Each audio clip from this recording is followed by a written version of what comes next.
Good evening. Good evening everyone.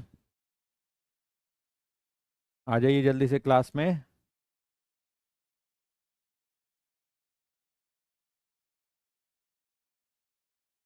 Good evening. आवाज़ आ रही मेरी? चलो, चैट बॉक्स में लिखो फटाफट। You are Audible.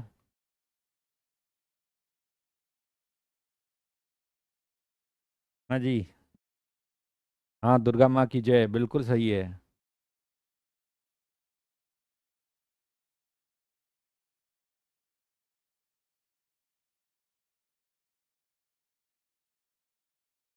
एलेवेंथ में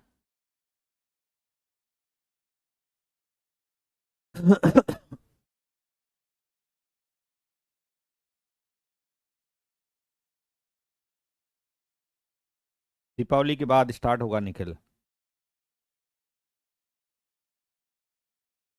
after Deepawali.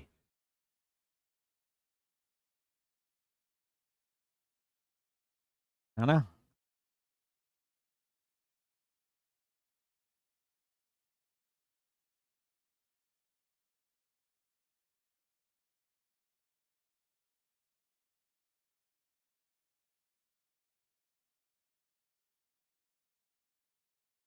Good evening, good evening Rishabh.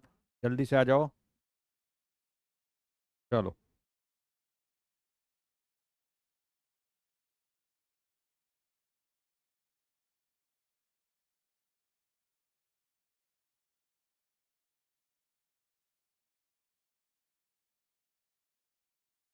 Fever है तो फिर आराम करो, बाद में रिकॉर्डेड देख लेना। जनवरी अटेम्प्ट से पहले फिनिश हो जाएगा, हाँ। P walk is necessary, yes. Twelfth में जो पी ब्लॉक है वो नेसेसरी है। ट्वेल्थ का B block, P block. 15, 16, 17, 18 group. जी।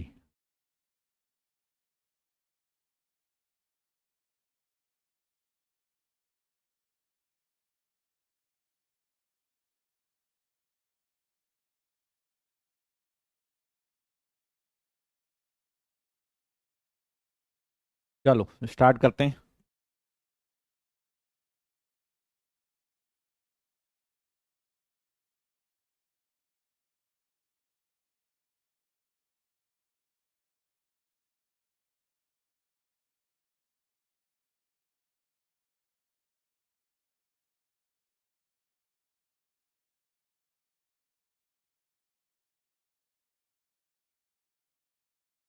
चलो, कहाँ पे थे?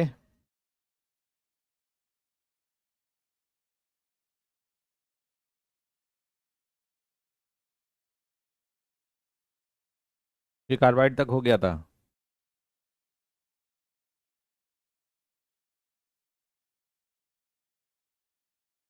हम्म।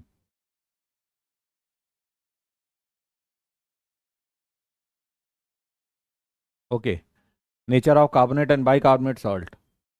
Solubility of carbonate salt in water decrease as the number of atomic number, मतलब डाउन द ग्रुप की बात हो रही है। As the atomic number of the metal ion increases, मतलब down the group solubility decrease करेगी। All carbonates decompose on heating to give carbon dioxide and metal oxide. ठीक है। बेरिलियम और carbonate is the unstable and can be kept only in atmosphere of CO2। ठीक है। The thermal stability increases down the group due to decrease in polarising power of metal cation. तो यहाँ पे solubility, पहले यहाँ पे thermal stability की बात करेंगे तो inversely proportional to pi of metal cation. यहाँ पे कटायन आयन 1:1 रेशियो में है। Number of cation number of anion equal है। Uncomparable size of cation and solubility decreases down the group.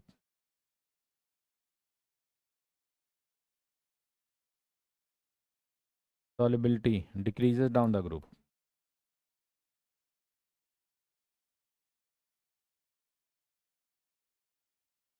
इसीलिए सारे कार्बोनेट ये प्रेसिपिटेट होते हैं, लेकिन रिलेटिव सॉलिबिलिटी में ये प्रेसिपिटेट होंगे, ये भी प्रेसिपिटेट होगा, ये भी प्रेसिपिटेट होगा। सारे बाइकार्बोनेट जो होते हैं सेकंड ग्रुप के इनसॉल्युबल होते हैं।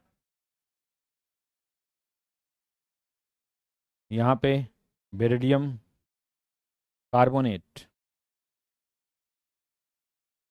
बेरिलियम कार्बोनेट रूम टेम्परेचर पे ही ब्रेक कर जाता है। रूम टेम्परेचर पे ही ब्रेक कर जाता है। बेरिलियम ऑक्साइड एंड CO2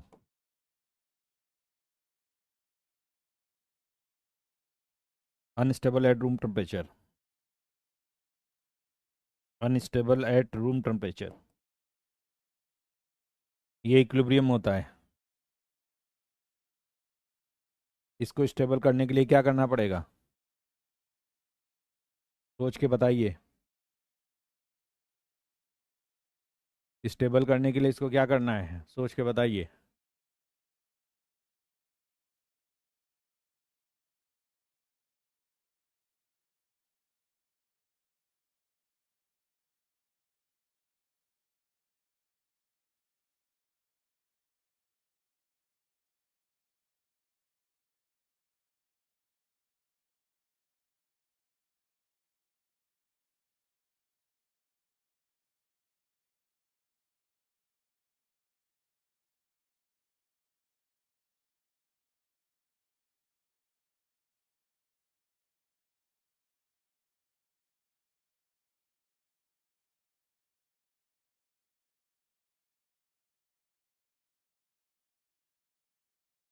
अगर बेरिलियम कार्बोनेट को स्टेबल करना है तो क्या करेंगे, सोच के बताइए।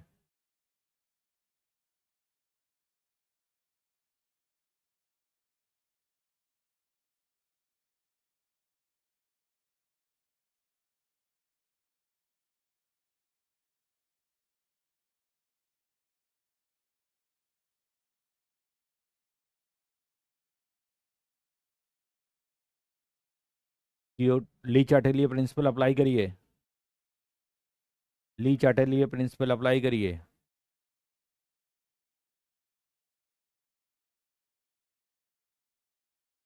CO2 एटमॉस्फेयर दे देंगे तो CO2 एटमॉस्फेयर से इक्विलिब्रियम किधर बैकवर्ड, किधर आ जाएगा, बैकवर्ड।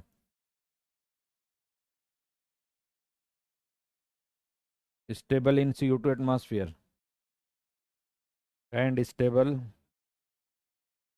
इन CO2 एटमॉस्फेयर।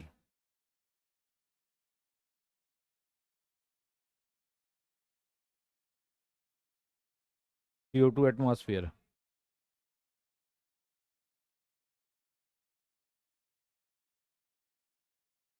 CO2 एटमॉस्फेयर देंगे, इक्विलिब्रियम बैकवर्ड हो जाएगा।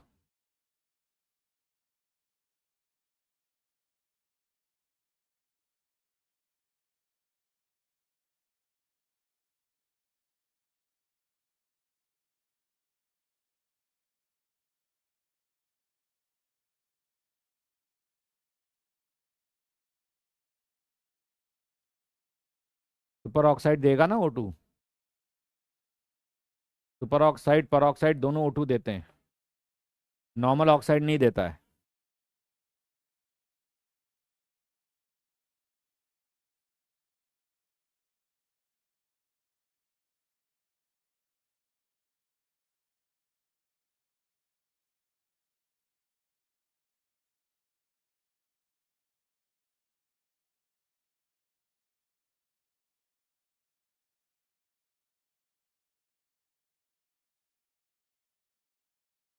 अगर क्वेश्चन आया कौन सा ऑक्साइड O2 गैस इवॉल्व करेगा तो सुपर ऑक्साइड आंसर होगा, यस।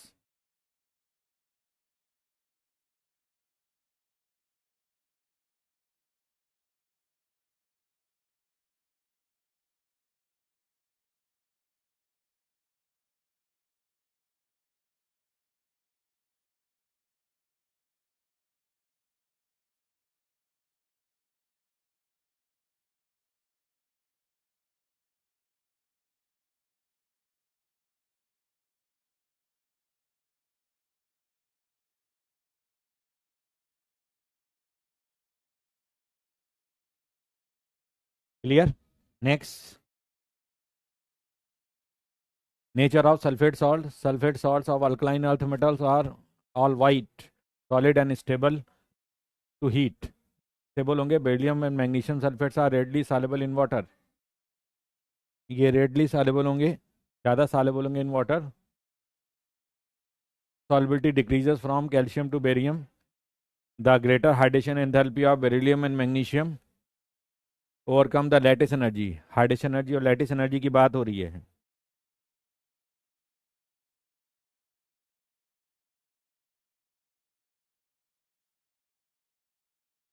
क्या है?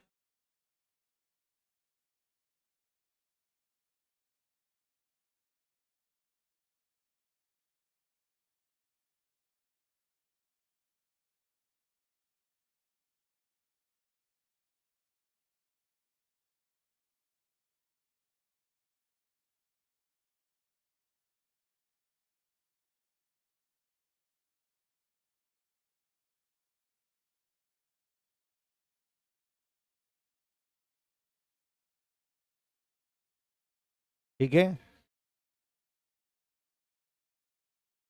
तो यहाँ पे hydration energy is greater than lattice energy and therefore their sulphates are soluble in water. तो यहाँ पे पहले डिकम्पोजिशन होगा. Metal oxide NSO3, temperature less than 800. अब 800 पे ये ब्रेक हो जाएगा. यहाँ पे भी thermal stability directly proportional to pi of metal cation. और सॉल्युबिलिटी के लिए number of cation equal to number of anion. Uncomparable size.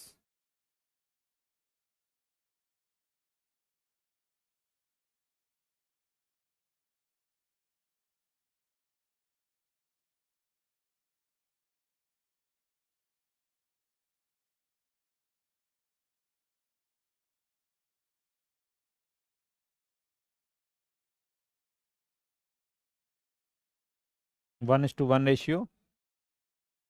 Number of cation number of anion के इक्वल होंगे क्योंकि अनकंपेरेबल साइज है.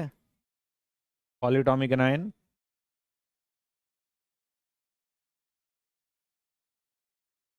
Solubility decreases down the group.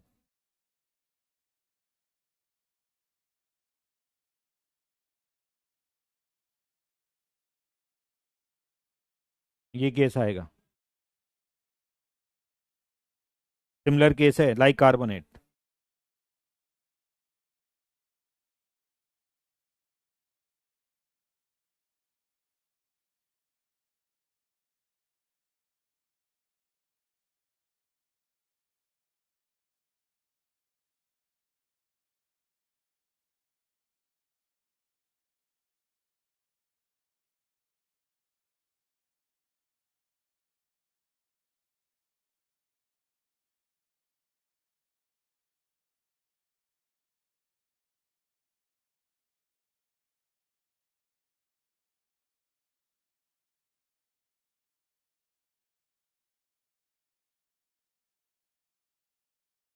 Clear?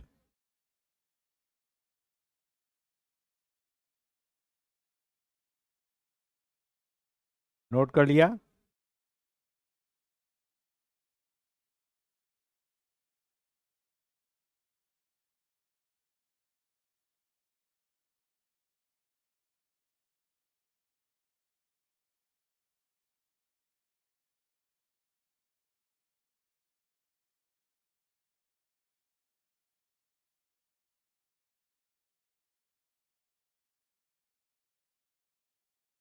Noted.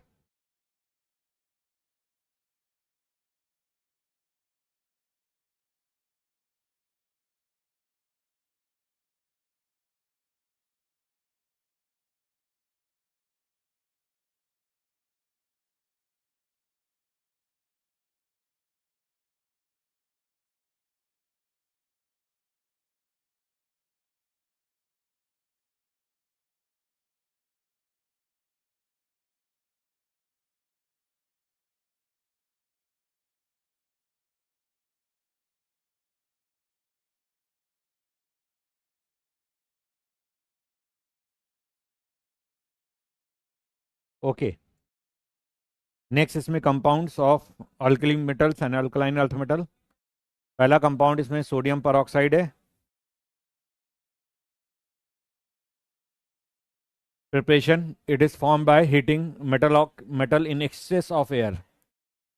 Air और oxygen में access करेंगे तो पहले ये नॉर्मल ऑक्साइड बनाएगा। एक्चुअल में पहले ये क्या होगा, नॉर्मल ऑक्साइड बनाएगा।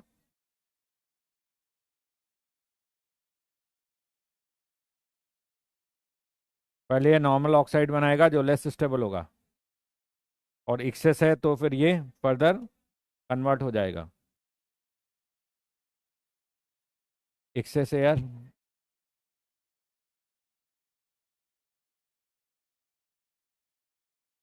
लिमिटेड एयर में ये बनेगा लेस स्टेबल।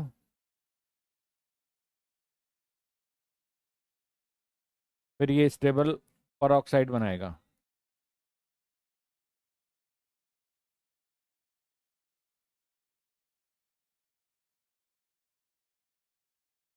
स्टेबल परऑक्साइड बनेगा।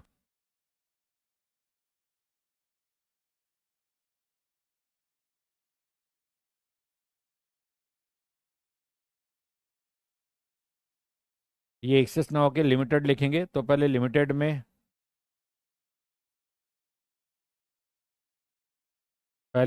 में नॉर्मल ऑक्साइड बनेगा।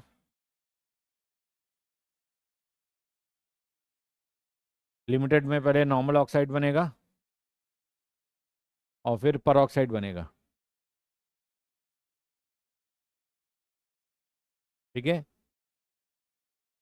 It is a pale yellow solid due to potassium superoxide as impurity becoming white by air forming metal hard oxide and carbonate, क्योंकि CO2 carbonate बनाएगा, metal hard oxide होगा।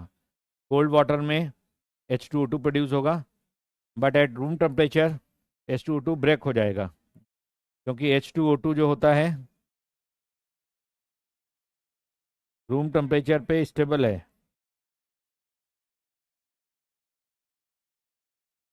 ये break कर जाएगा।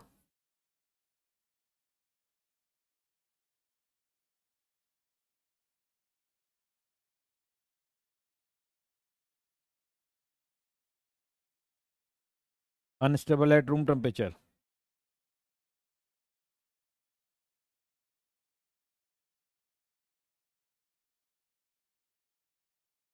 And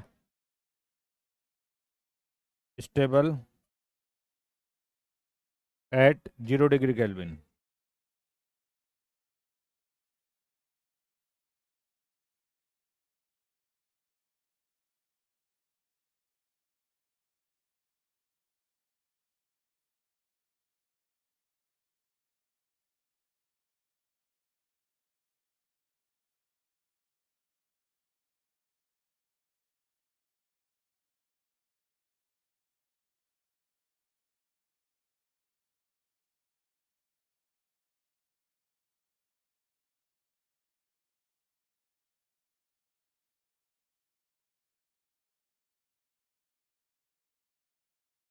तो यहाँ पे अगर 0 डिग्री केल्विन है तब तो स्टेबल है, अल्कलाइन H2O2 कहलाएगा। लेकिन अगर रूम टेम्परेचर पे है जो 25 डिग्री सेल्सियस है तो ये ब्रेक कर जाएगा, ब्रेक करके यही दे देगा।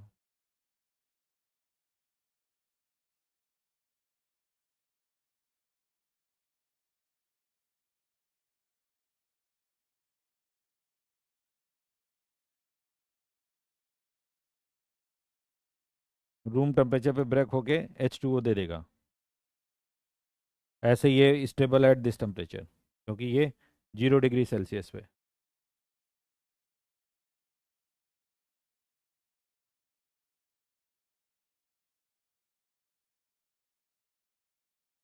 ठीक है, बात समझ में आई?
क्लियर?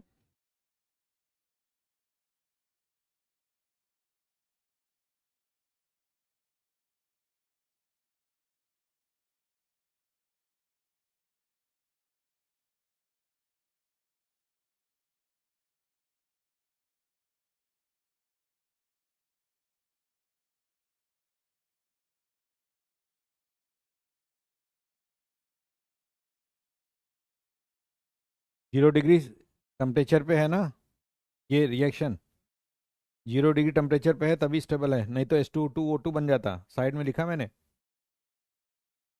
आइस कोल्ड एसिड के साथ रिएक्शन हो रही है, आइस कोल्ड एसिड के साथ रिएक्शन हो रही है तभी लिखा है, नहीं तो अगर आइस कोल्ड नहीं होगा तो फिर ये ब्रेक कर जाएगा, O2 निकालेगा। अब ये क्वेश्चन जैसे पूछा था ना रेहान, किस में O2 निकलेगा, तो अगर वहाँ पे H2O2 के लिए टेम्परेचर 0 डिग्री सेल्सियस लिखा है तो O2 नहीं रिलीज होगा, लेकिन अगर रूम टेम्परेचर लिखा है तो वहाँ पे O2 रिलीज हो जाएगा। इस टाइप के क्वेश्चन होते हैं ना, पर ऑक्साइड सुपर ऑक्साइड कब देगा, तो O2 रिलीज कब करेगा, जब वहाँ पे रूम टेम्परेचर होगा। अगर रूम टेम्परेचर नहीं लिखा है, आइस कोल्ड लिखा है, तो वहाँ पे O2 का रिलीज नहीं होगा, O2 नहीं निकलेगी। यहाँ देखो O2 रिलीज नहीं कराया गया, यहाँ O2 रिलीज कराया गया है, वो H2O2 के ब्रेकिंग से आ रहा है। ठीक है,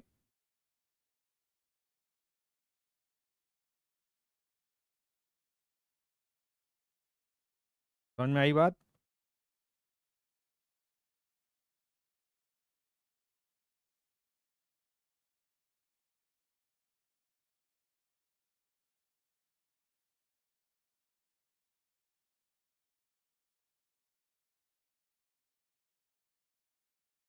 clear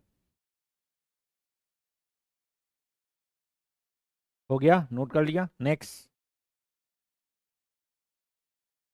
it reacts with CO2 giving sodium carbonate and oxygen, and hence it is used in for purifying air in a confined space। जैसे यहाँ पर स्पेस स्टेशन होता है, स्पेस स्टेशन में एस्ट्रोनॉट ऑक्सीजन सिलेंडर लेके नहीं रहते, अंदर ही अंदर वहाँ पे ऑक्सीजन कैसे डेवलप होती है, कैसे ऑक्सीजन का लेवल मेंटेन होता है। तो वहाँ पे क्या होते हैं, ये जो जो इंटरनेशनल स्टेशन होता है, स्पेस स्टेशन, उसकी वॉल्स जो होती हैं वो परऑक्साइड और सुपर ऑक्साइड की होती हैं। परऑक्साइड वॉल में तो इनहेल जब हम करते हैं तो O2 लेते हैं, एक्सेल करते हैं तो CO2 देते हैं। तो वहाँ पे स्पेस स्टेशन में जो CO2 आती है वो हमारे रेस्पिरेशन सिस्टम से आती है, क्योंकि हम वहाँ पे एक्सेल करते हैं CO2। वही परऑक्साइड की जो वॉल होती है वो CO2 को एब्जॉर्ब कर लेती है, लाइक दिस, एब्जॉर्ब करेगी तो क्या बनेगा, परऑक्साइड कन्वर्टेड टू कार्बोनेट, और O2 रिलीज होगा। तो इस तरह स्पेस स्टेशन में O2 का लेवल मेंटेन्ड होता है। आपने देखा होगा सुनीता विलियम्स हैं, राकेश शर्मा, जो भी स्पेस स्टेशन में देखा तो वो आप ग्रेविटी के कारण तैरते हुए नजर आते हैं, लेकिन ऑक्सीजन सिलेंडर नहीं होता वहाँ पे।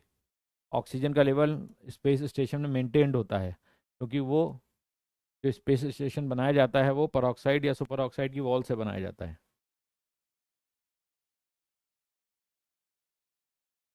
ठीक है, mineral acid, any mineral acid, HCl किसी को मिनरल एसिड बोल सकते हैं। तो ये जैसे जैसे सबमरीन है जहाँ पे ऑक्सीजन कम है, तो जब ऑक्सीजन का लेवल कम होगा तो उसको मेंटेन करने के लिए वहाँ पे सबमरीन में भी परऑक्साइड की बॉल डाल देते हैं। तो वहाँ पे जब रेस्पिरेशन सिस्टम से CO2 आती है तो वो O2 का लेवल मेंटेन करती है, हम CO2 एक्सेल करते हैं, और वही यहाँ पे क्या होता है, कंज्यूम हो जाती है, मतलब वो जने by the wall, peroxide wall. तो वो परऑक्साइड वॉल जैसे CO2 कंज्यूम करती है O2 रिलीज करती है।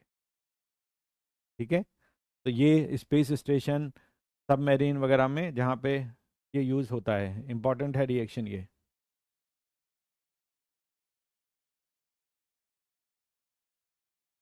ये रिएक्शन इंपॉर्टेंट है। It is oxidising agent and oxidises charcoal CO in this one. तो यहाँ पे एज ए ऑक्सीडेंट ये O2 इसके साथ जाएगा, क्या बनेगा, क्या बनेगा, जब एज ऑक्सीडेंट होगा तो ये क्या बनेगा, सोडियम का नॉर्मल ऑक्साइड और CO2, ये आपस में एसिड बेस रिएक्शन से क्या बना देंगे, सोडियम कार्बोनेट, इसलिए वो प्रोडक्ट वहाँ पे लिखा गया है। ठीक है, एसिड बेस रिएक्शन से।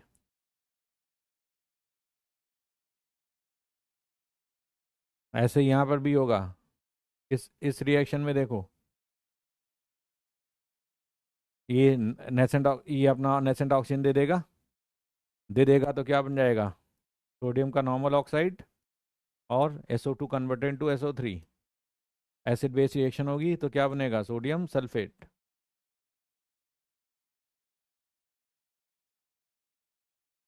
क्या बनेगा, सोडियम सल्फेट Na2SO4।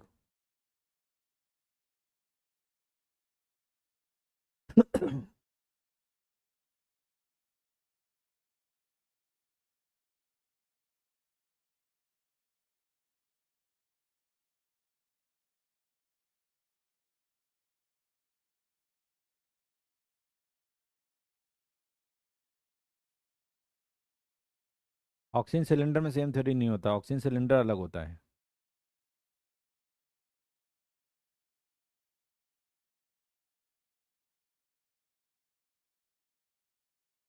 हाँ, माउंटेन की हाइट पर जाने के लिए हमें वहाँ तो ऑक्सीजन सिलेंडर लेके जाना पड़ता है, क्योंकि वहाँ पर ऑक्साइड वॉल थोड़ी रख सकते हैं।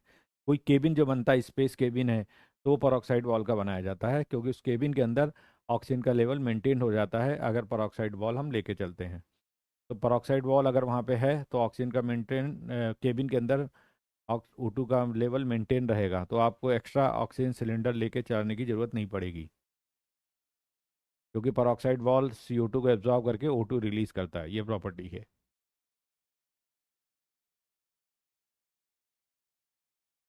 दिन रात कहीं भी कभी भी करेगा। हाँ, रूम टेम्परेचर पे करेगा तो कोई दिक्कत ही नहीं। ये क्रोमियम ग्रीन से ऑरेंज होगा, ये ग्रीन से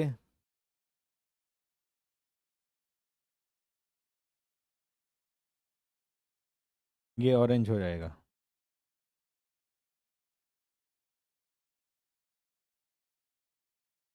ऑरेंज, हाँ येलो, क्योंकि क्रोमेट येलो होता है। ये रिएक्शन हो जाएगी, इट कंटेन्स परऑक्साइड लिंकेज। ये +3 से +6 में जाएगा, क्रोमियम +3 से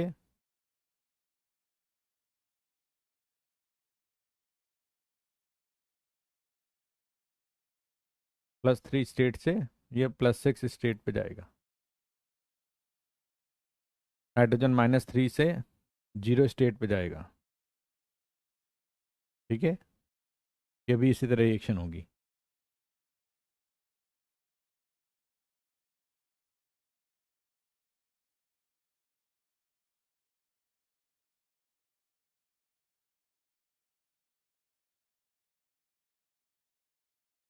नेक्स्ट देखिए, इसका मेन जो यूज़ होता है preparation of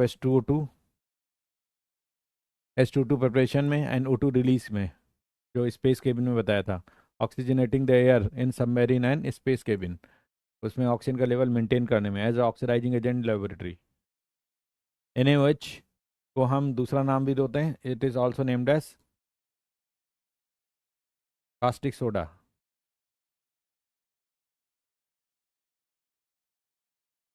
caustic soda, soda मतलब सोडियम, कास्टिक मतलब base.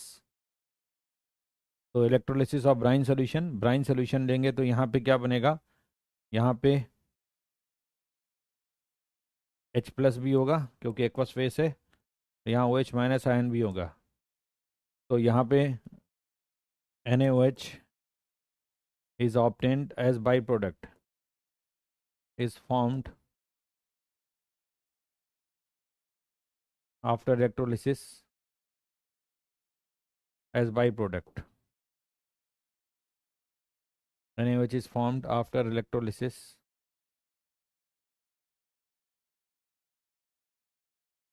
NaOH is formed after electrolysis as byproduct.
Noted?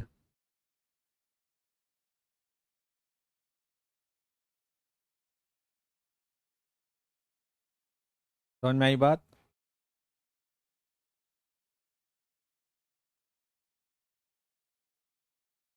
इसको कास्टिक सोडा और KOH को कास्टिक पोटास भी बोलते हैं।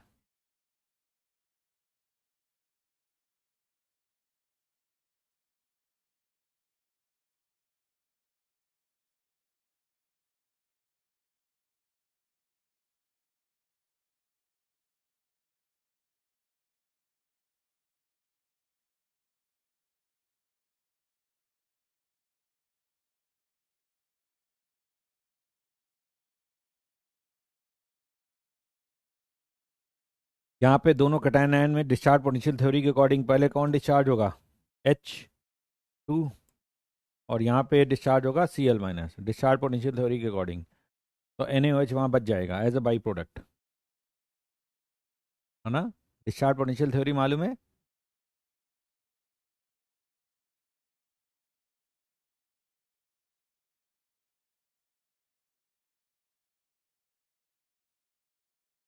डिस्चार्ज पोटेंशियल थ्योरी मालूम है? उसके अकॉर्डिंग रिएक्शन होगी। हैं जी? समझ में आई बात?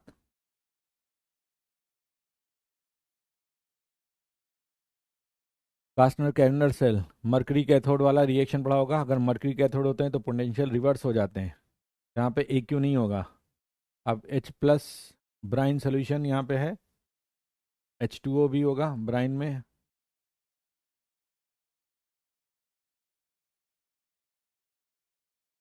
H2O वो भी आयोनाइज होगा,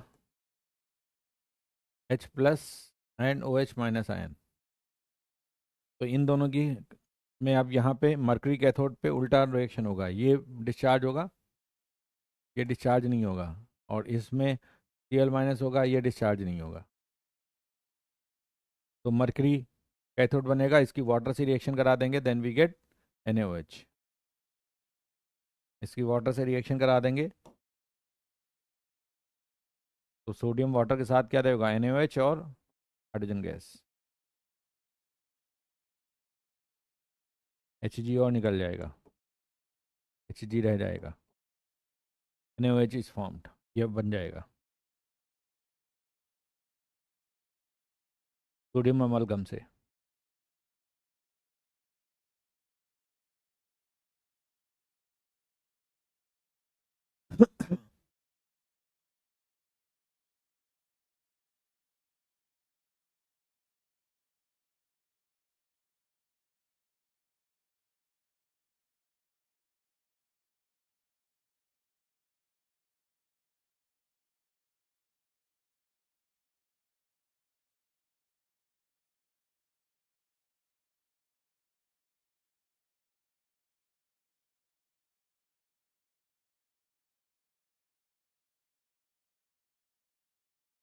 समझ में आई बात?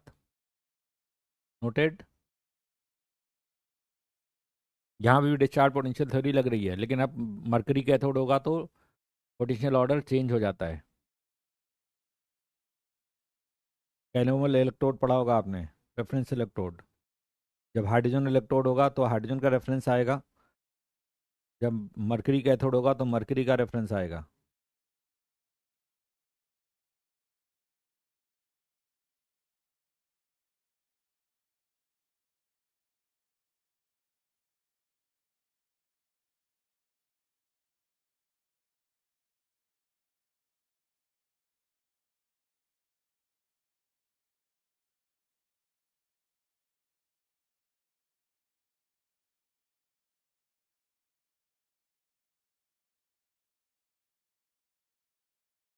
बात समझ में आई?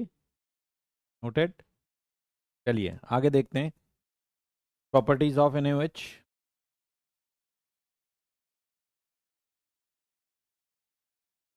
NaOH solution,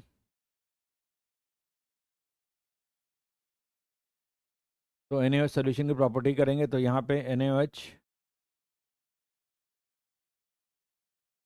properties of NaOH, white crystalline solid, deliquescent, highly corrosive solid होगा, its aqueous solution, alkaline in nature and soapy in touch. यहाँ पे क्या होगा, ये रिएक्शन कौन सी होगी, अमोनियम कटायन इसके साथ बेस के साथ रिएक्शन करेगा, ये स्पेक्टेटर आयंस हो गए, ये रिएक्शन अमोनियम कटायन और बेस के साथ रिएक्शन है, acid base reaction, ammonium cation acid है, OH minus and acid base reaction, ammonia gas निकलेगी, ये प्रेसिपिटेशन रिएक्शन, ये स्पेक्टेटर आयंस है, ferric hard oxide precipitation reaction, zinc hard oxide, ये भी प्रेसिपिटेशन रिएक्शन। लेकिन अगर यहाँ पे एक्सेस NaOH होगा तो ये एम्फोट्रिक है, एम्फोट्रिक होने का फर्दर डिजॉल्व हो जाएगा, सॉल्युबल सोडियम जिंकेट,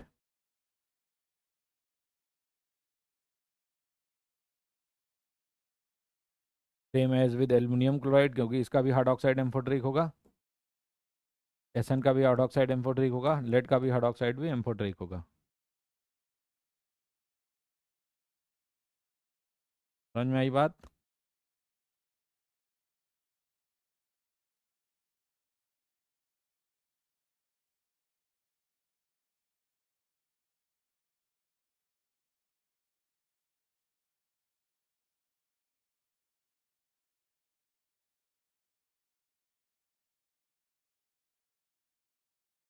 बात समझ में आई? पुरानी रिएक्शन है, TOR में ये अपन सब पढ़ चुके हैं। NaOH की प्रॉपर्टी TOR में बताई थी, अमोनिया और अल्कली की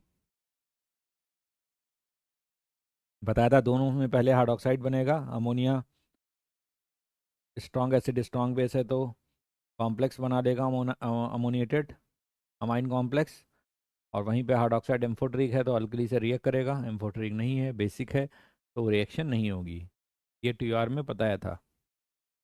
next, acid and amphoteric oxide gets dissolve easily by acid base reaction, तो ये एसिड बेस रिएक्शन हो जाएगी, एसिड बेस रिएक्शन है ये, acidic oxide amphoteric oxide react कर जाएगा, रेस्पेक्टिव सॉल्ट एंड वाटर बनेंगे, amphoteric metal aluminium and zinc metal gives H2 gas, ये भी आप already discuss in TOR, hydrogen gas बनेगी, एम्फोट्रिक मेटल नेसेंट हाइड्रोजन देते हैं, several non metals such as phosphorus, sulfur, chlorine, etc. yields hydride instead of hydrogen, जो water से react नहीं करते वो अल्कली से रिएक्ट करते हैं, P4 वाटर से रिएक्ट नहीं करता, सल्फर भी रिएक्ट नहीं करता, क्लोरीन इनकम्प्लीट डिस्प्रोपोर्शनेशन में जाता है, तो ये बताया था अल्कली के साथ इनकी रिएक्शन होगी और ये डिस्प्रोपोर्शनेशन रिएक्शन होगा, ऑक्सीजन शेड ये बताया था TOR में, यहाँ पे -2, ये +2, ये -1 and +1, disproportionation reaction with alkali of non-metals already discussed।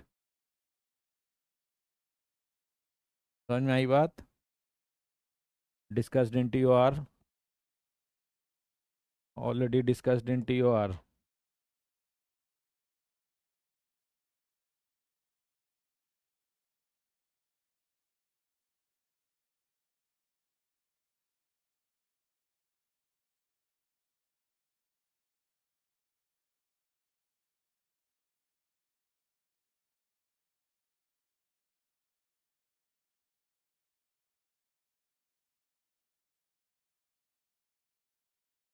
Type of reaction में ऑलरेडी डिस्कस, ये रिएक्शन हो चुकी है। ठीक है, बात समझ में आई? तो अब देखिए रिएक्शन वही है, अगर आप ध्यान से देखो तो रिएक्शन नंबर में कहाँ ज़्यादा है। रिएक्शन अनलिमिटेड नहीं है, रिएक्शन लिमिटेड है, लेकिन वो क्या है, इतनी बार घूम घूम के आती हैं तो हमें अनलिमिटेड दिखती हैं। रिएक्शन बिल्कुल लिमिटेड है, वही रिएक्शन घूम घूम के आएंगी, तो आपको लगेगा बहुत सारी रिएक्शंस हैं, इनको याद कैसे करें। तो रिएक्शन को याद नहीं करना है, एक बार अच्छे से समझना है, फिर वही रिएक्शन का रिपीटेशन देखना है और मुस्कुरा के समझ जाना है कि ये वही रिएक्शन है, बस उसका रिपीटेशन समझना है। हाँ, oxidation reduction by same amount, बिल्कुल भरत, एक्सेप्ट फास्फोरस। फास्फोरस में इक्वल ऑक्सीडेशन रिडक्शन नहीं है ना।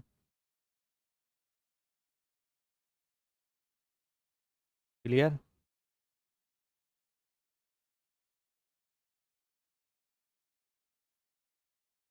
क्लियर।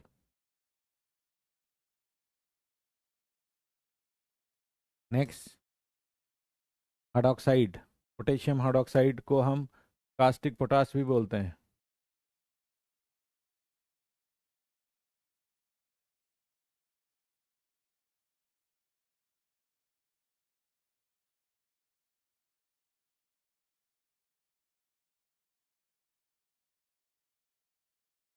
कास्टिक पोटास भी इसे बोलते हैं।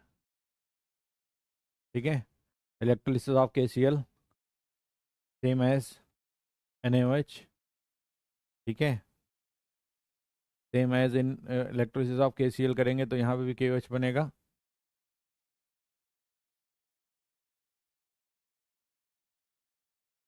Same as brine solution, same as brine solution. It is stronger base compare to NaOH, क्योंकि KOH ज़्यादा सॉल्युबल है। Solubility of water is more compared to NaOH, NaOH से ज़्यादा डिजॉल्व होगा, क्योंकि 1:1 रेशियो है, कंपेरेबल साइज है, डाउन द ग्रुप सॉल्युबिलिटी बढ़ेगी। As a reagent KOH is less frequently used, but absorption में CO2 का यूज़ करते हैं। KOH is preferentially used compare to NaOH because potassium bicarbonate formed is soluble, whereas sodium bicarbonate is sparingly soluble and may therefore choke the operator's tube। तो वहाँ पे जब CO2 को absorb करना होता है, CO2 gas is absorbed,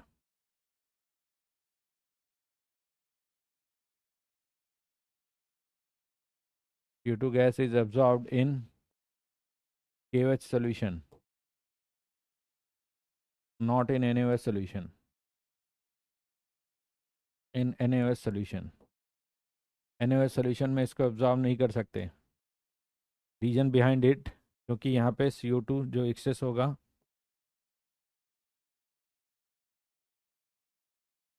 KOH से पहले कार्बोनेट बनाएगा,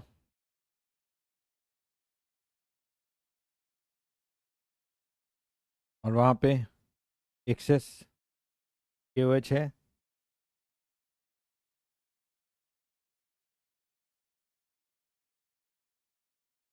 access CO2,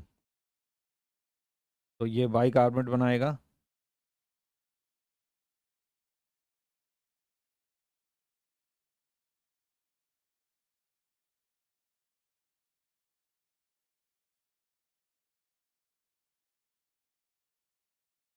to mole of KHCO3 bicarbonate बनाएगा, जो वाटर सॉल्युबल होगा।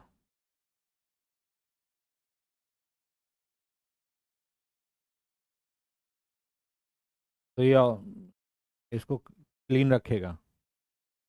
लेकिन अगर यहीं पे CO2 गैस को NaOH सोल्यूशन में पास करेंगे,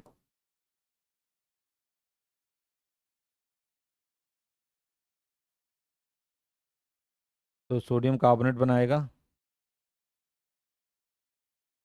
लेकिन एक्सेस है तो फर्दर बाइकार्बोनेट बनेगा। तो यहाँ पे जो बाइकार्बोनेट होगा, सोडियम बाइकार्बोनेट, वो प्रेसिपिटेट होगा।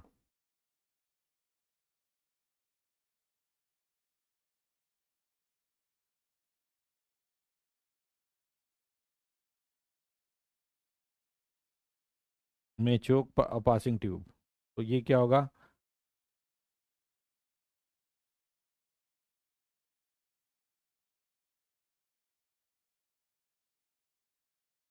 Passing tube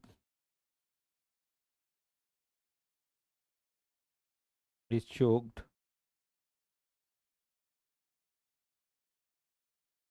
bye it.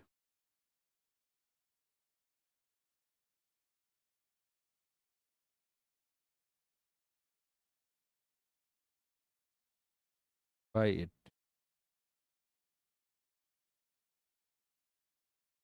इसलिए इसको यूज़ नहीं करते पासिंग में, क्योंकि पासिंग ट्यूब जो है उसको क्या करेगा? चोक कर देगा, क्योंकि वहाँ पर डिपोजिशन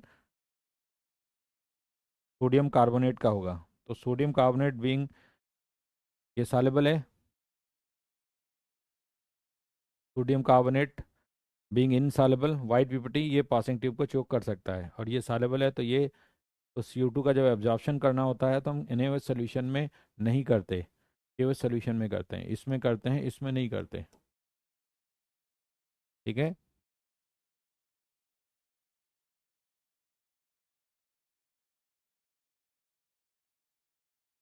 तो ये इम्पोर्टेंट है।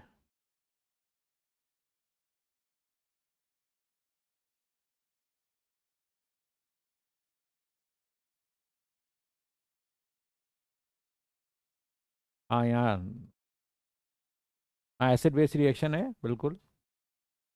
एसिड बेस रिएक्शन है, लाइम वाटर बराइटा वाटर जैसी रिएक्शन है, सॉल्ट एंड वाटर बनेगा।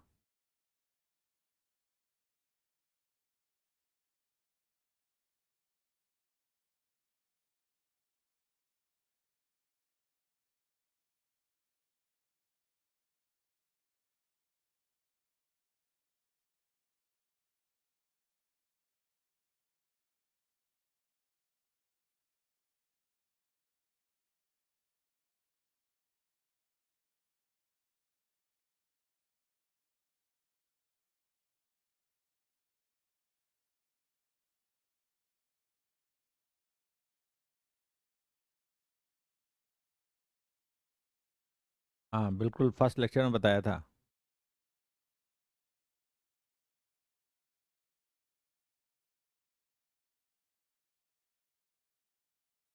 सर आपकी वजह से मैं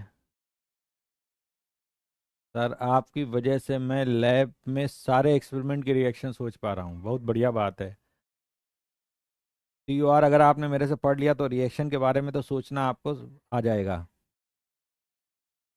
है ना? रिएक्शन के बारे में सोच तो पाओगे आप, आपका दिमाग चलने लगेगा कि रिएक्शन कैसे हो रही है, प्रोडक्ट कैसे बन रहा है, प्रोडक्ट यही क्यों बन रहा है। तो ये सब चीज़ें आप सोच पाओगे अगर आपने हमसे टाइप्स ऑफ रिएक्शन का टॉपिक पढ़ लिया। आपका दिमाग चलने लगेगा, आपका वैसे पहले दिमाग बंद रहता था कि रिएक्शन लिखे जा रहे हैं, लिखे जा रहे हैं, कॉपी किए जा रहे हैं, लेकिन आपका खुद का दिमाग नहीं चल रहा है। वो ज़्यादा इम्पोर्टेंट है। जब रिएक्शन के पीछे का लॉजिक आप खुद समझने लगोगे तो आपको केमिस्ट्री आसान लगेगी। तो रिएक्शन को रटना नहीं है, समझ के उसको लिखना है। जो रिएक्शन या उसका कोई टॉपिक या उसका कोई प्रोडक्ट समझ में नहीं आता है तो आप जो है मेरे से पूछिए। वाइवा में कोई दिक्कत नहीं हुआ है, हाँ, तो समझ सकते हैं आपको, है ना? बात समझ में आई? चलें आगे।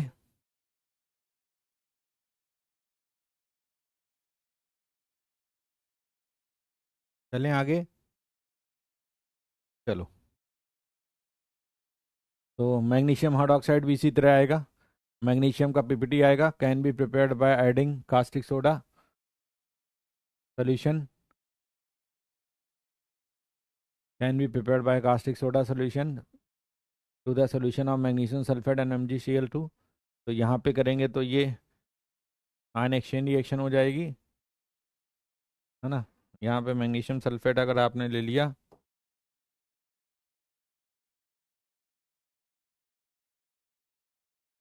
तो ये MgSO4 आएगा,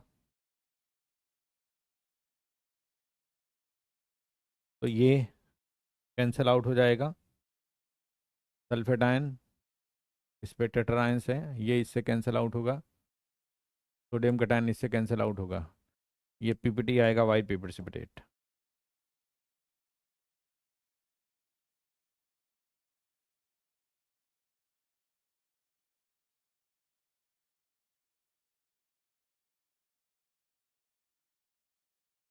white precipitate. It can be dried at temperature up to 100 degree only, otherwise it breaks into oxide at high temperature. ये 1000 डिग्री के ऊपर ब्रेक कर जाएगा। ठीक है, मेटल ऑक्साइड एंड में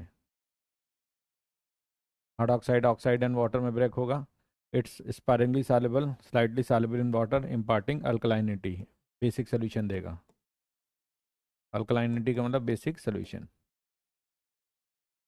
है ना। इट डिजॉल्व्स इन NH4Cl, क्योंकि यहाँ पे क्या होगा, ये बफर एक्शन ऑफ एमोन, ये बफर एक्शन आएगा,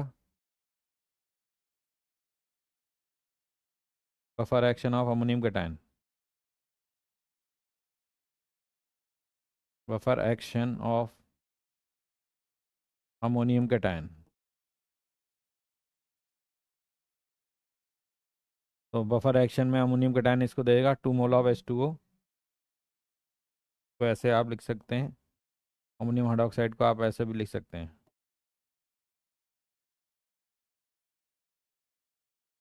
2 mole of ammonia and 2 mole of H2O। तो ये क्या बनेगा, 2 mole of H2O and 2 mole of ammonia, ऐसे भी लिख सकते हैं, 2 मोल ऑफ अमोनियम हाइड्रोक्साइड की जगह।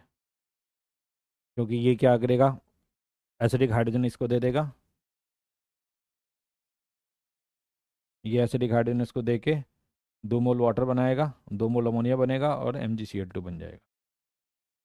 ठीक है। मैग्नीशियम और ये तो स्पेक्टेटर आयंस हैं, ये तो स्पेक्टेटर आयंस हैं। Thus magnesium hydroxide is not precipitated from a solution containing Mg2+ cation by adding NH4OL NH4Cl। ये buffer action, that is third group reagent due to buffer action of ammonium cation. वही बात लिखी है, क्योंकि ये OH ion release करके ammonia बनाएगा। Similarly magnesium carbonate is not precipitated in presence of ammonium chloride, that is a fifth group reagent, क्योंकि वहाँ पे अलॉन्ग विद बेरियम, क्योंकि वहाँ पे क्यों नहीं बनता, क्योंकि वहाँ पे बफर एक्शन होता है और बाइकार्बोनेट बन जाते हैं। तो मैंने पूछा भी था जब कैटायन की एनालिसिस पढ़ा रहे थे, तो उसमें बताया था कि मैग्नीशियम बेरियम स्ट्रॉन्शियम कैल्शियम के साथ प्रेसिपिटेट क्यों नहीं होता फिफ्थ ग्रुप में, क्योंकि उसका बफर एक्शन होता है। बफर एक्शन के कारण जो कार्बोनेट आयन कंसंट्रेशन वो कम हो जाते हैं, इसलिए मैग्नीशियम कार्बोनेट प्रेसिपिटेट नहीं होगा। मैग्नीशियम कार्बोनेट कभी प्रेसिपिटेट वैसे भी नहीं होगा, मैग्नीशियम हाइड्रोक्साइड आएगा अगर प्रेसिपिटेट होगा तो। मैग्नीशियम कार्बोनेट प्रेसिपिटेट नहीं होगा। मैग्नीशियम कार्बोनेट तो वैसे भी एक सोल्यूशन में कभी नहीं होगा, वो हाइड्रोक्साइड में चेंज हो जाएगा। तो मैग्नीशियम कार्बोनेट का प्रेसिपिटेशन इसलिए नहीं होता क्योंकि वहाँ पे बफर एक्शन होता है फिफ्थ ग्रुप फिल्ट्रेट में, जहाँ पे अमोनियम कैटायन एक्सेस में पड़ा हुआ है। तो अमोनियम कैटायन एक्सेस में पड़ा होने के कारण वो बफर एक्शन देता है, जिसके कारण magnesium in the form of hydroxide in the form of carbonate precipitate नहीं होता। ये सॉल्ट एनालिसिस में आया था कैटायन के, कैटायन के एनालिसिस में आया था मैग्नीशियम को सिक्स्थ ग्रुप में क्यों रखा गया है, ये वहाँ पे बताया था। फिफ्थ ग्रुप में क्यों नहीं रखा गया है।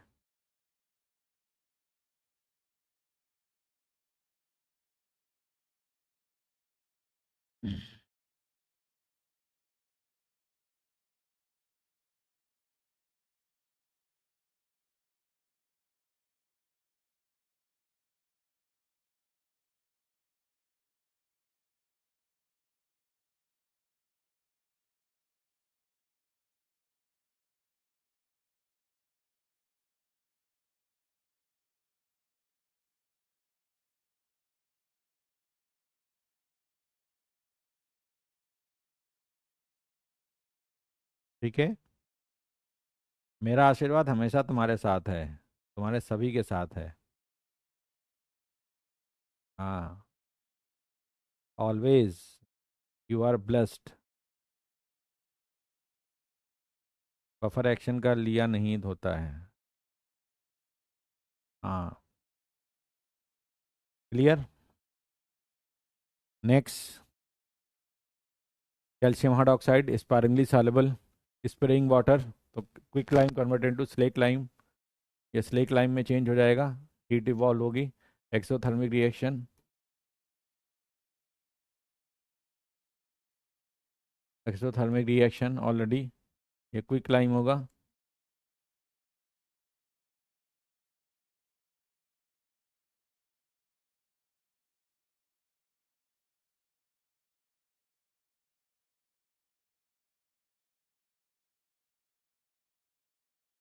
क्विक लाइम होगा।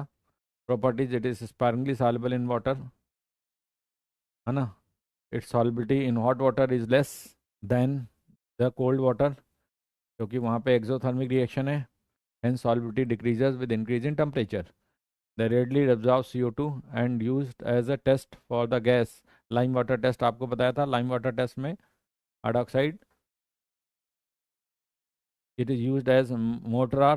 Mortar is a mixture of slaked lime and 3 part of sand. जो मोर्टार यूज करते हैं ना बिल्डिंग मटेरियल में, mixture of slack lime 1 part और 3 part of sand is made into paste with water. Mortar is a mixture of building material होता है of slaked lime and sand made into paste with water.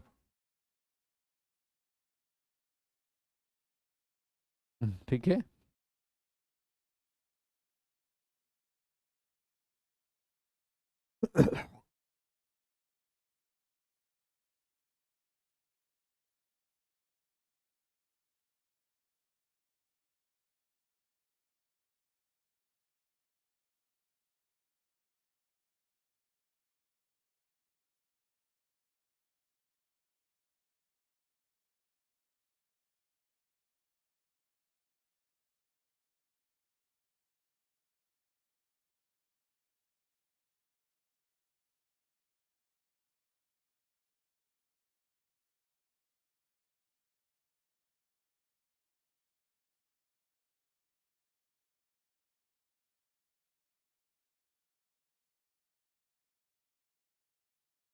Carbonate, इसको washing powder भी कहते हैं, it is also named as washing powder.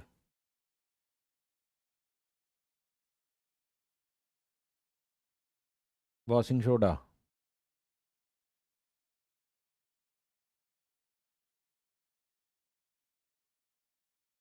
Washing powder, ठीक है। Preparation of Solvay process, ये Solvay process से सोडियम कार्बोनेट को बनाते हैं, ये acid base reaction,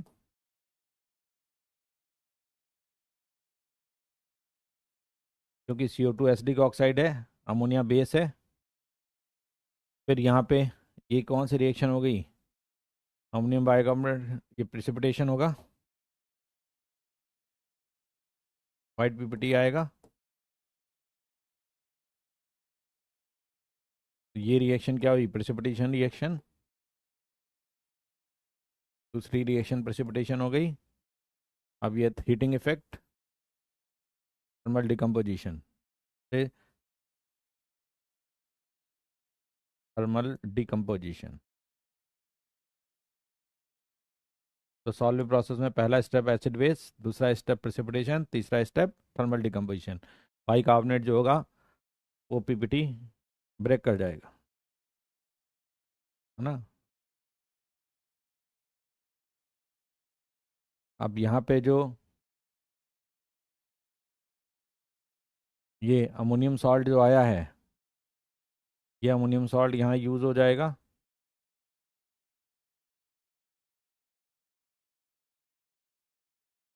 ammonium solve, ये regeneration of ammonia, acid base reaction ये भी हुआ, क्योंकि ये से कैंसिल आउट हो जाएगा,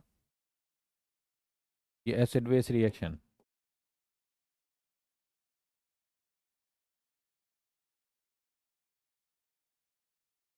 एसिड बेस रिएक्शन, अमोनिया जो यूज बनी हुई ये रीजनरेट होकर फिर रीयूज में आ जाएगी।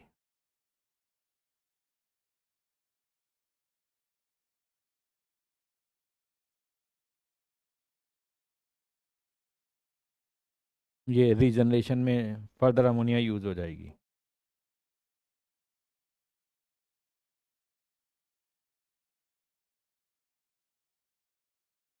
तो ammonia gas is regenerated and further used in first step, ये लिखा है, ammonia gas is regenerated and further used in first step. और इस तरह अमोनिया दोबारा रीयूज में आ जाएगी।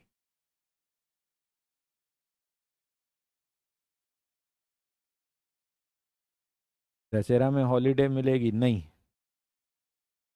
दशहरा रात का होता है, क्लास आपके दिन की होगी।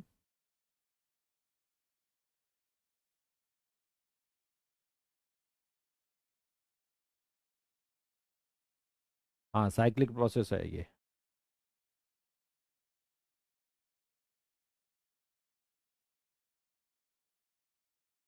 साइक्लिक प्रोसेस होगा।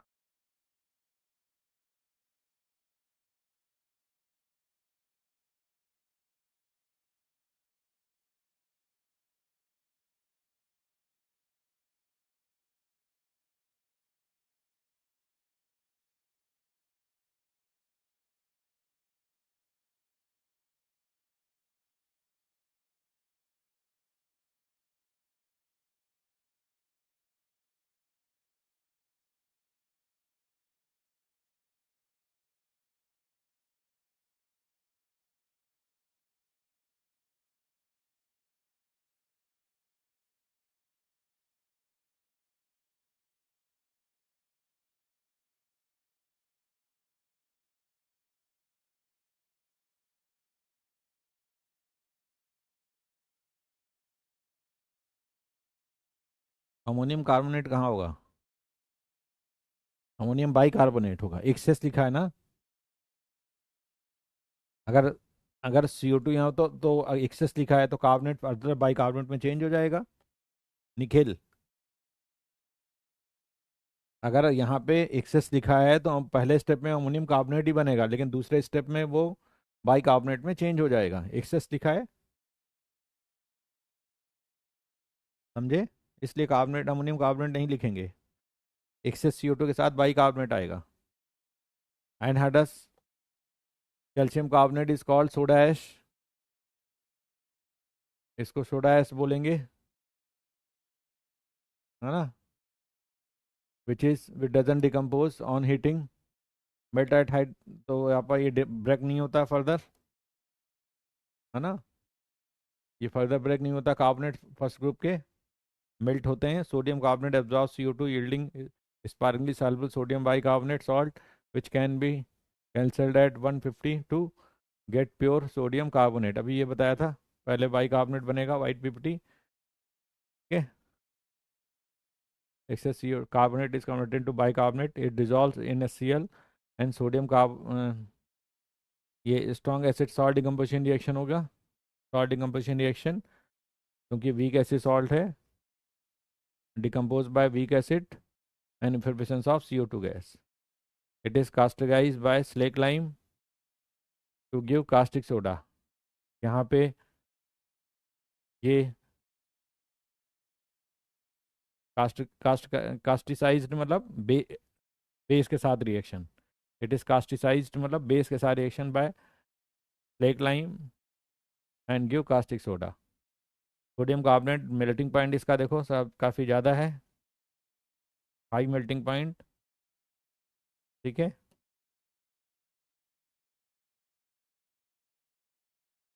ये इसका मेल्टिंग पॉइंट है जो काफ़ी ज़्यादा है, but mixture of sodium carbonate and potassium carbonate इसे फ्यूजन मिक्सचर बोलते हैं, ratio into one called fusion mixture, इसको फ्यूजन मिक्सचर बोलते हैं। Melt at low temperature, relative low temperature,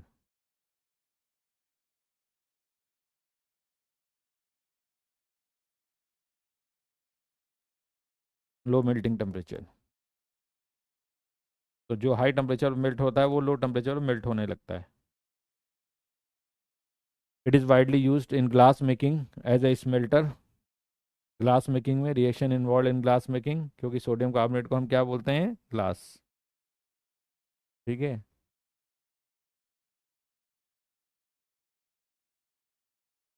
ammonium carbonate का फार्मूला गलत लिखा हुआ है कहाँ पे, सॉल्व प्रोसेस में।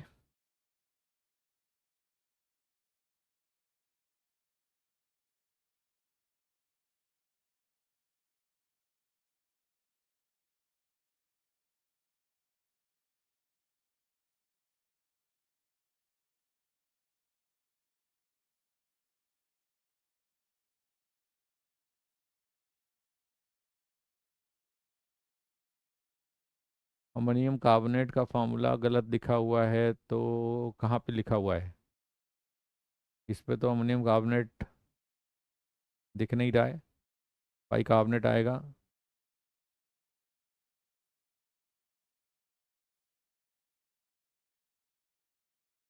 सर, हाँ बोरॉन भी यूज़ होता है, यस। ठीक है, आगे आइए। कैल्शियम कार्बोनेट, इसको लाइम स्टोन बोलते हैं। It occurs in nature as marble limestone, है ना। Limestone, chalk, coral, high temperature पे जो होता है, हाई प्रेशर पे मार्बल बनता है, लो प्रेशर पे चॉक वगैरह बनते हैं। Calcite, it is prepared by dissolving marble or limestone in HCl and removing iron and aluminium present by precipitating with ammonia and adding ammonium carbonate to the solution. ये कौन सी reaction हो गई, salt decomposition, ये precipitation, sorry, precipitation reaction, precipitation reaction. ये cancel out हो गया, ये वाइट पीपीटी आ गया,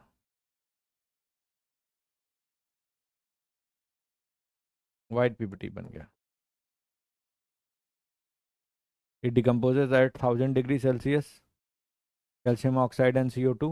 It dissolves in soda water containing CO2, forming calcium bicarbonate, which is reprecipitated from the solution of the calcium bicarbonate. ये soda water वाली reaction है, lime water test, है ना, लाइम वाटर टेस्ट। ठीक है, lime water test में पढ़ा था।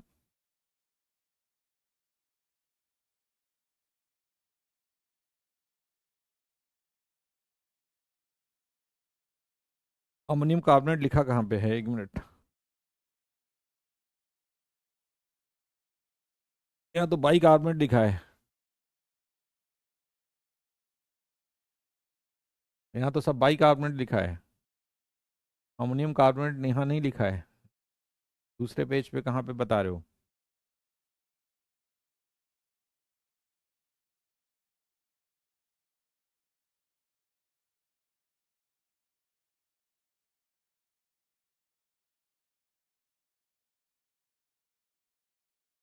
हाँ तो ठीक कर लेना, जहाँ पर भी अमोनियम कार्बोनेट आया है वो ठीक कर लेना।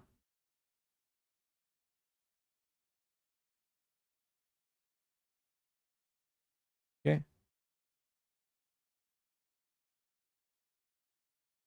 ठीक है। हाँ ठीक है, अमोनियम कार्बोनेट जहीं पे होगा वहाँ पे आपका फार्मूला सही है, नोट कर लेना, वही लिखे होंगे। लेकिन बाई कार्बोनेट में NH4HCO3 आएगा। Next, magnesium carbonate, it occurs in nature as magnesite, isomorphous होता है विद कैल्साइट, दोनों आइसोमार्फस होते हैं। It obtained as a white precipitated by adding sodium carbonate to the solution of magnesium salt solution. तो यहाँ पे ये वाटर सॉल्युबल है, इनसॉल्युबल प्रेसिपिटेशन में आएगा, तो ये भी प्रेसिपिटेशन रिएक्शन से बनेगा। कैसे बनेगा, प्रेसिपिटेशन रिएक्शन से। तो ये प्रेसिपिटेशन रिएक्शन,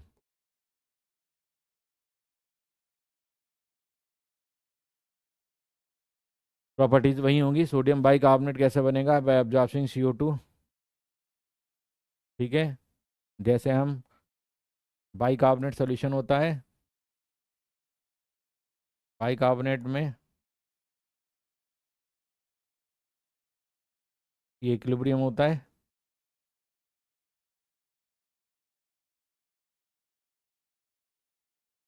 तो कैसे बनेगा? कार्बोनेट सॉल्ट में CO2 गैस पास कर दो H2O के साथ, बाइकार्बोनेट बन जाएगा। बाइकार्बोनेट को हीट करेंगे तो फिर वही बन जाएगा बाइकार्बोनेट, 2 मोल बनेंगे। ये रिएक्शन होगी।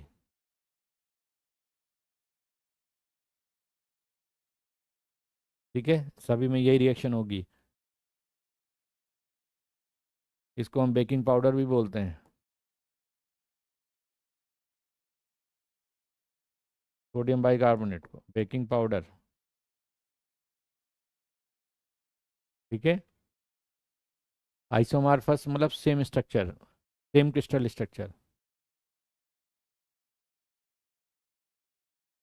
Same crystal structure.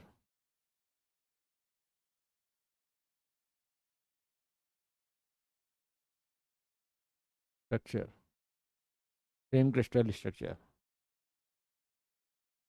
ठीक है,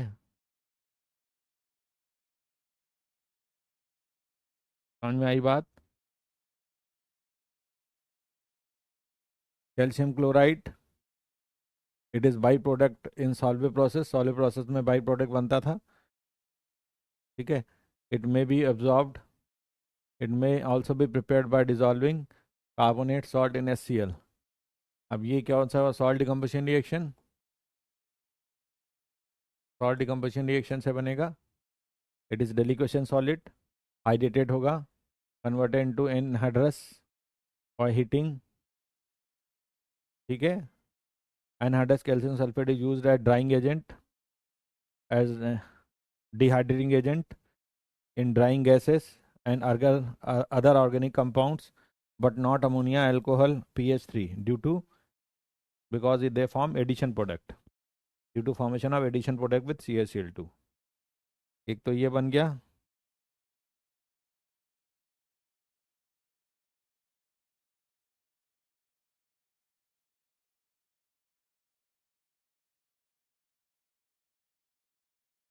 अमोनिया के साथ एडिशन प्रोडक्ट बनाता है ये।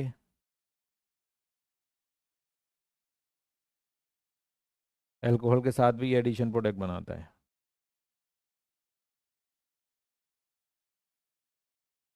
ठीक है,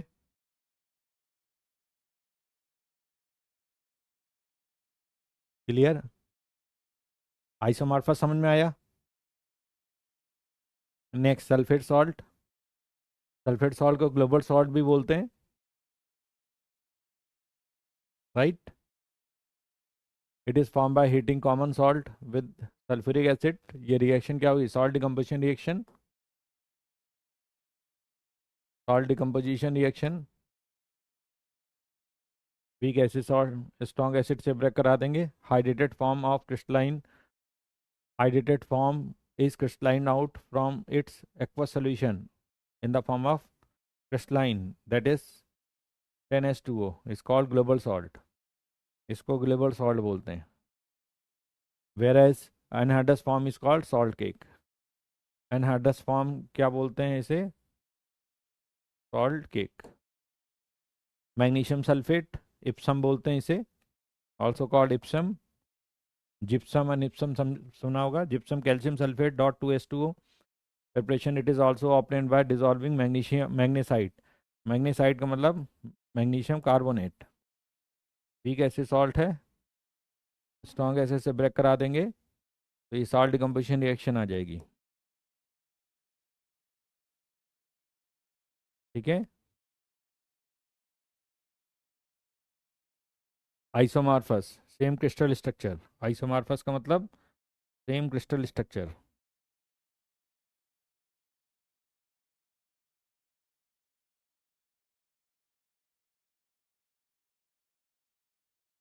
स्ट्रक्चर।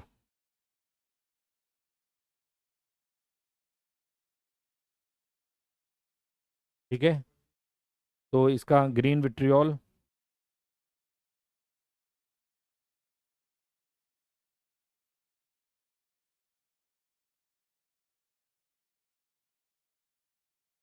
ठीक है, तो ये green vitriol and white vitriol के साथ आइसोमॉर्फस होता है। ठीक है,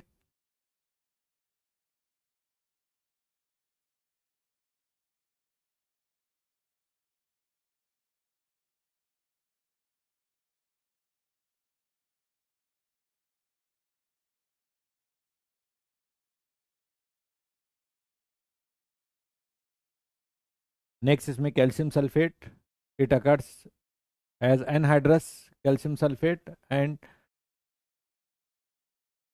it occurs as anhydrous calcium sulfate and as the dihydrate calcium sulfate को हम क्या बोलते हैं, जिप्सम। इसे क्या बोलेंगे, डाइहाइड्रेटेड सॉल्ट को हम जिप्सम बोलते हैं, ये जिप्सम हुआ। तो यहाँ पे क्या होगा, जिप्सम मोनोक्लिनिक फॉर्म में जब इसको हीट करते हैं, है ना,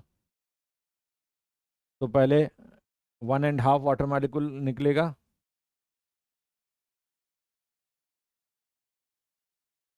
ठीक है, पहले इस फॉर्म में आएगा, 120 पे 1.5 वाटर मॉलिक्यूल निकलेगा,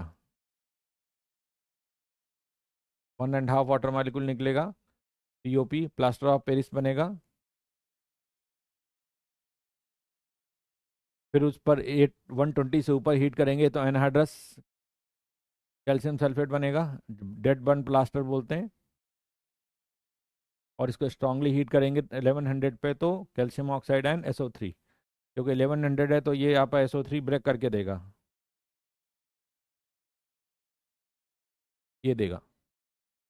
लेकिन इसमें अगर वाटर ऐड करेंगे तो फिर से ये जिप्सम बन जाएगा, it is called gypsum.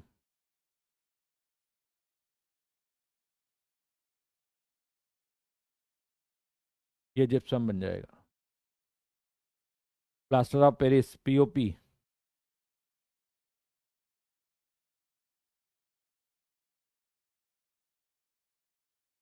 POP is used in making molded object due to its porous body। POP यहाँ पर क्या होता है, पानी के साथ होता है तो उसमें स्वेलिंग प्रॉपर्टी आ जाती है। जब आप फ्रैक्चर होता है तो फ्रैक्चर पे देखो वहाँ पे पीओपी अप्लाई करते हैं, उसके साथ वाटर ऐड करते जाते हैं तो धीरे धीरे प्लास्टर बनता जाता है बैंडेज के ऊपर। और जब वो सूख जाता है तो काफ़ी मोटा हो जाता है, क्योंकि वो it is converted into POP, converted into gypsum, तो वो हार्ड मास बन जाता है। तो इसीलिए पीओपी की जो मूर्तियाँ होती हैं उसमें पानी जब ऐड करते हैं तो पानी एडिशन पे ये रिएक्शन होती है और ये स्वेलिंग करेक्टरिस्टिक में रोम्बक फॉर्म में आता है। तो जैसे दुर्गा पूजा के पंडाल में आप जाते हैं, पीओपी की मूर्ति होती है तो उसमें स्वेलिंग, वो आप मोल्डेड सांचे से बनाई जाती है, वो मोल्ड करके बनाई जाती है। ठीक है, क्लियर, समझ में आई बात। तो मोल्डेड सांचे होते हैं, मोल्डेड सांचे उससे उनको बनाते हैं, तो उसमें पीओपी रख देते हैं, पानी रखते हैं तो धीरे उसमें स्वेलिंग करेक्टरिस्टिक आती है, तो उसमें इंप्रेशन आ जाता है और बहुत क्लियर पिक्चर आती है। इसलिए कहते हैं कि जो फिनिशिंग होती है वो पीओपी की मूर्ति में ज़्यादा होती है एज कम्पेयर टू सॉयल आइडोल। जो मिट्टी की होती है ना मूर्ति, उसमें इतनी फिनिशिंग बेटर नहीं आती, तो देखने में पीओपी की मूर्ति ज़्यादा अच्छी लगती है। उसका रीज़न ये है कि उसमें इंप्रेशन बहुत बेटर आता है। लेकिन पीओपी की मूर्ति को यूज़ नहीं करना चाहिए, अपने को मिट्टी की मूर्ति ही बनानी चाहिए। ठीक है,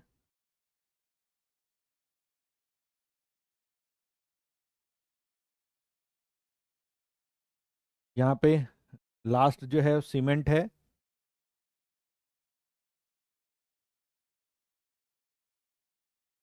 ठीक है, तो सीमेंट जो होता है लाइम स्टोन,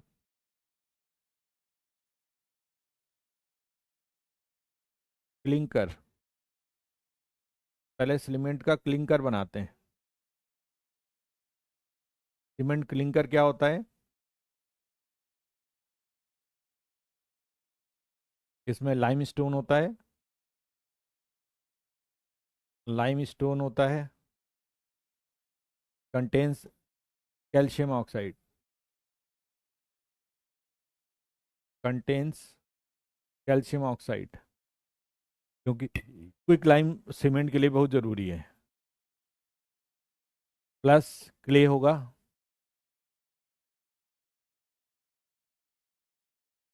ठीक है। क्ले में क्या होगा? कंटेन्स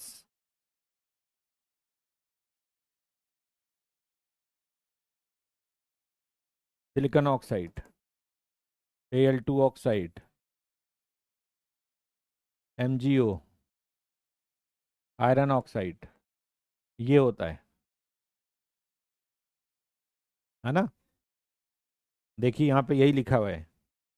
और इसमें जब आप जिप्सम ऐड कर देते हैं रिक्वायर्ड अमाउंट में, क्लिंकर में जिप्सम,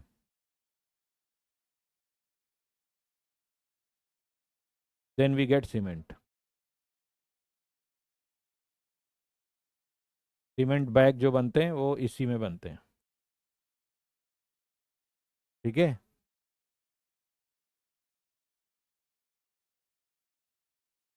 ठीक है, तो सीमेंट बैग्स बन जाते हैं। सीमेंट बैग्स में यही होता है। तो देखो यहाँ पे क्या लिखा हुआ है, cement is obtained, cement is obtained by combining material rich in lime. Lime चाहिए, जो कहाँ से आएगा? लाइम स्टोन से। कहाँ से आएगा? लाइम स्टोन से, ये लाइम स्टोन से आएगा। And along with other material such as clay which contains, अभी बताया था, silica, SiO2, oxides of aluminium, iron, Mn। these average composition of Portland cement. Cement first time Portland जगह है UK में, वहाँ बनाया गया था, तो उसको पोर्टलैंड सीमेंट भी बोलते हैं।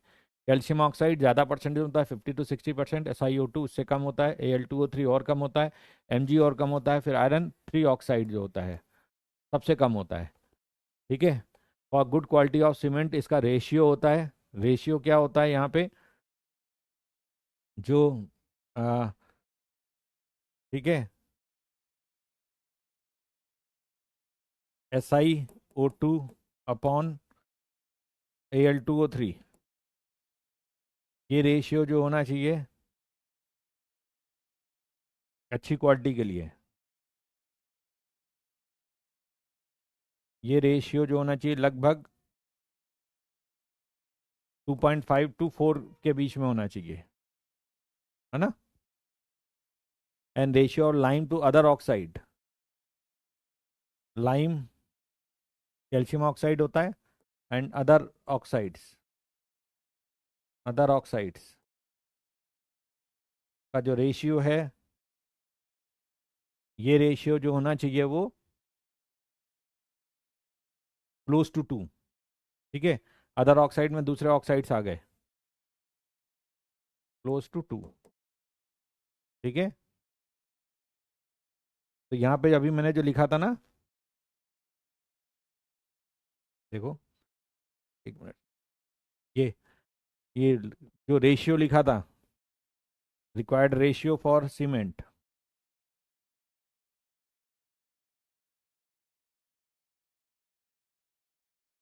गुड सीमेंट,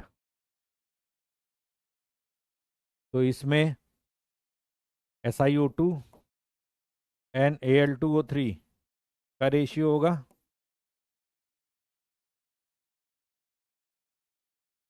हम्म,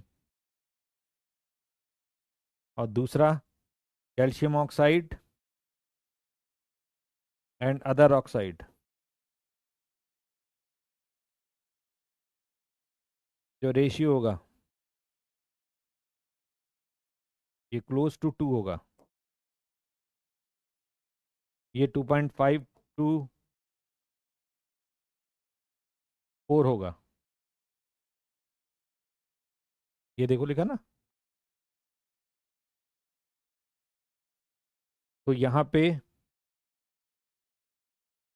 ये रेशियो मेंटेन किया जाता है सीमेंट इंडस्ट्री में, और ये रेशियो मेंटेन करने के बाद good quality steel good quality cement बनेगा। एक तो ये रेशियो, दूसरा ये रेशियो, ठीक है। Required ratio for good quality cement.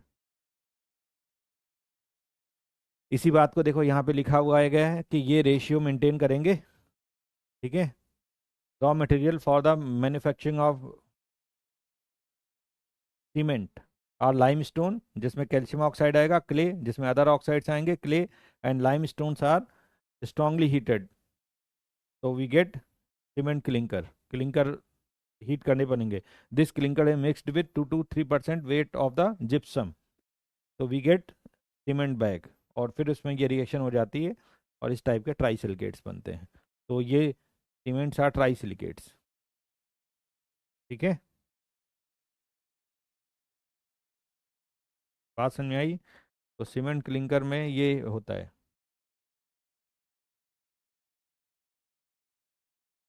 चलिए, ये आपका टॉपिक कंप्लीट हो गया।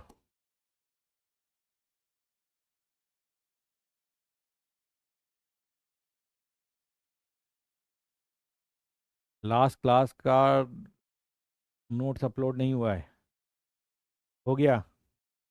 हो गया भाई, चेक करना दोबारा, ठीक है। हो गया भाई।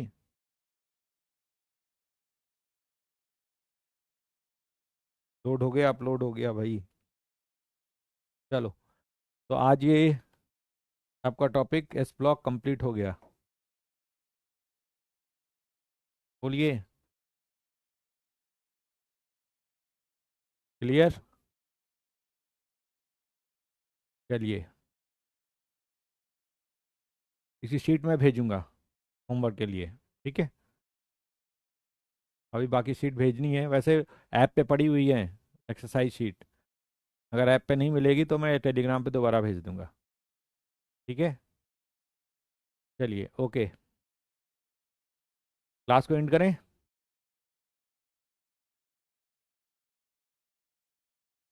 एनी शक, कोई संदेह, कोई question? Manoj ji, last class का नोट्स अपलोड हो गया है, अभी मैंने चेक करवाया, ठीक है, हो गया है।